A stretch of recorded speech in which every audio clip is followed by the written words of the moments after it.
देखो अब question number 4 को हम लोग सॉल्व करेंगे। तो देखो बाबू, एक फॉर्मूला तो दो संख्याओं का गुणनफल बराबर, तुम लोग पढ़े होंगे कि एचसीएफ इंटू एलसीएम होता है। लिख दे रहे हैं एचसीएफ, इस ब्रैकेट में लिखा हुआ थोड़ा लिख दे रहे हैं, अच्छा लगेगा।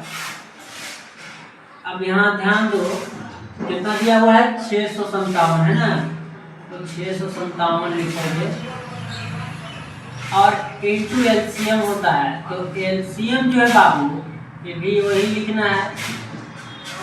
ध्यान दो, आप बताओ छोटू कि दो संख्याओं का गुणनफल दिया हुआ है, दो संख्या क्या क्या है 306 है और एक तो दिया हुआ है 657।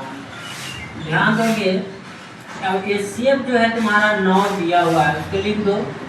अभी तो निकालना है आपको एलसीएम 306 और 657, ये निकालना है हमको। कि गुना में तो उधर गया तो भाग में हो जाएगा, तो बाबू तो भाग में ले गए 9 को, अब हमको ये निकालना ही है। ध्यान दोगे, ध्यान दो, 9 से काट रहे हैं इसको, 9 तिया 27, 3 गया तो 36 हो गया, 4 में कट गया 36, तो क्या बचा 34 इंटू 657, यह है बराबर क्या है एलसीएम, हमको यही निकालना है। अब बताओगे तुम लोग, इतना इतना को गुना करो फटाक से, बताओ जी गुना करने पर कितना आ रहा है बाबू। तो गुना कर लेते हैं हम लोग, 6 5 7 को गुना करना है।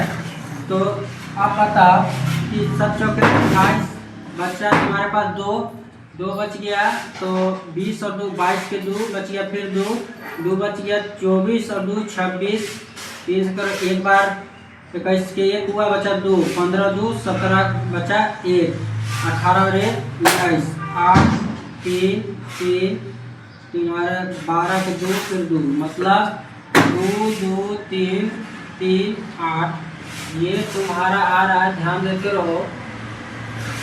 तो अब यहाँ ध्यान दोगे कि बाबू पता चल गया कि हमको निकल गया है एलसीएम 306, 657 बराबर क्या निकल गया है 22 33 8, यही तुम्हारा जो निकालना था। चलता नहीं, यही आंसर